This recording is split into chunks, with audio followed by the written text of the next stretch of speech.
Hey everybody, it's Nate and Steph from explorist.life. We teach people how to build DIY campers.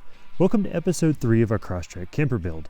In the last video, we showed you how to install a 2-inch rough country lift onto a Subaru Crosstrek. In this video, we're going to show you what winter tires we are installing on our Crosstrek camper build and exactly how well they fit in the wheel well with a 2-inch lift. So, let's get started. First, let's talk about the tires we installed. They are 225, 65, 17 Bridgestone Blizzak winter tires. Here's a quick recap of what those numbers actually mean.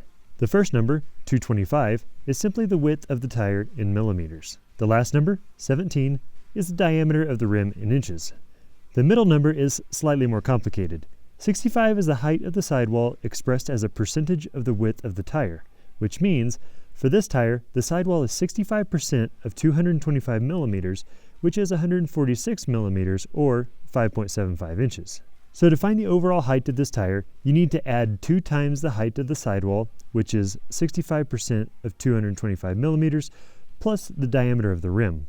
Now I've made a calculator to do this calculation for you, and I've made it so that you can input 2 different sizes of tires at one time so that you can compare the different sizes if you like. That link is in the video description. Since these tires are bigger than stock, let's take a look at how they actually fit. The first thing we noticed was this mud flap thing in front of the front wheels. It was going to have to go away because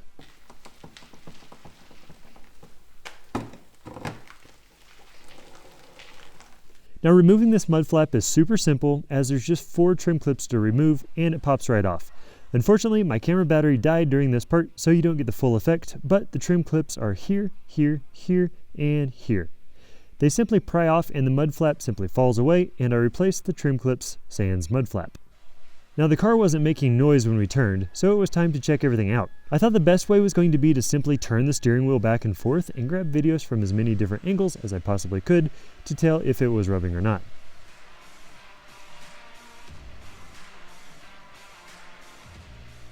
The first angle is at the front wheel looking inside the wheel well at where we removed that mud flap. Wait, did that rub in the back? Okay, you see that dark spot back there? That definitely rubbed in the back, but it's ever so slightly and only at full turn. I can't even tell it's rubbing when I'm driving, and it didn't leave the mark on the other side. I'm just going to leave that one alone and keep an eye on it. This may be a good contender for a tactical zip tie rather than cutting the fender liner. Next up, behind the front wheel. Now although that looked pretty close, it was still about a 1/4 inch away, so I'm good with it. Although I'm not really sure how useful this angle is to you, it was a pain in the ass to get my camera and lights in a good spot, so it made it into the video purely based on how much effort I had to give to get the shot. And this is the angle from the front where we remove the mud flap.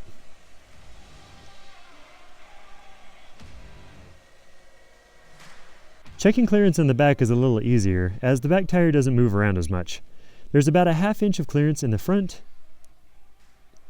and about 1 inch in the back. Now this video isn't much of a review, as we haven't had enough time driving on these tires for this to be a review.